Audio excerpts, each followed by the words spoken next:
And that's it. All the play-in games are done. The Columbus Blue Jackets have won, and this is how they did it. That's the last series. Wow. Boy, didn't think we'd get here, eh?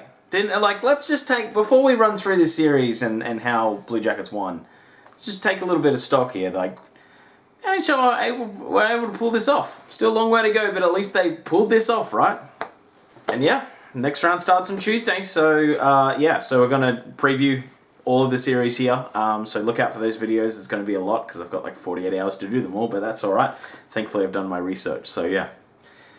So, yep, Columbus wins it in 5 in a weird series. Some of these series have been really hard to dissect the exact reason why a team has won and a team has lost.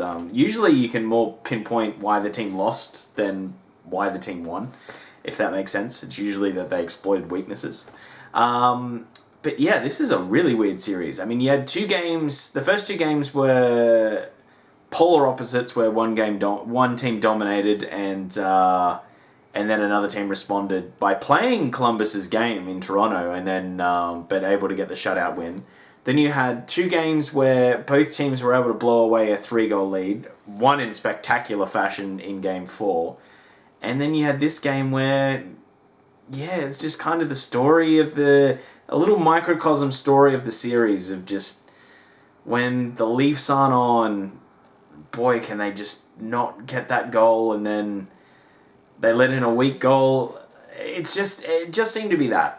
So let's go with the Leafs and what they did poorly, just to start off with, and then the rest will be a massive shrine to the Blue Jackets and what they did well. I am very happy with this because I know Toronto Maple Leafs get a little bit salty, and yeah, it's fun. It's fun watching the salt. It wasn't massively their big guys. Usually that's the story, right? Marner went missing, Nylander went missing. And in some games they did, but Tavares had a great series, even though he didn't really get the points on the board. I thought he was very active, especially in that game when they were down 3-0 and got the 3 goals back.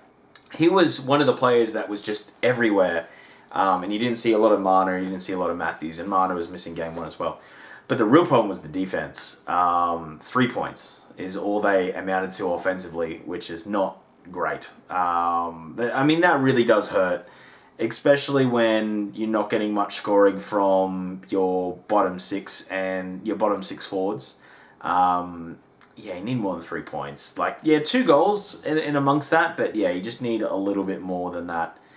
And just the inability to score on prime chances, just, bobbling over the stick or just shooting it wide.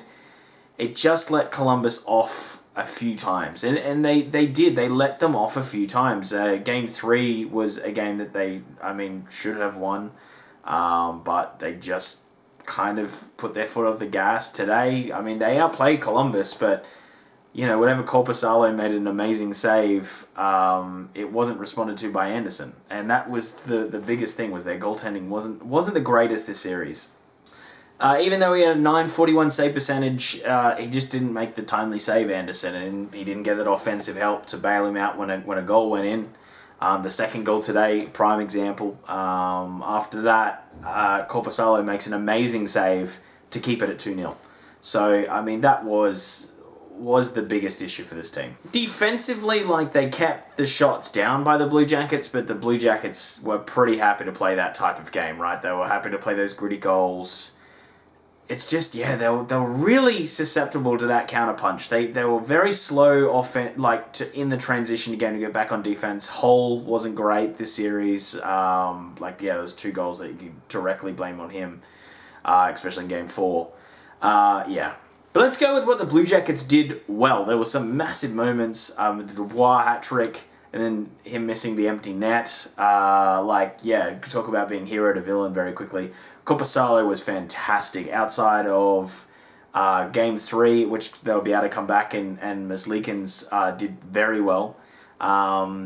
I was very surprised they didn't go back to Korpisalo the next game, and that may have cost them because Merzlikins, there were 3 really good scoring chances, but, you just needed someone to make a big save. But Korpisalo might be his coming out party.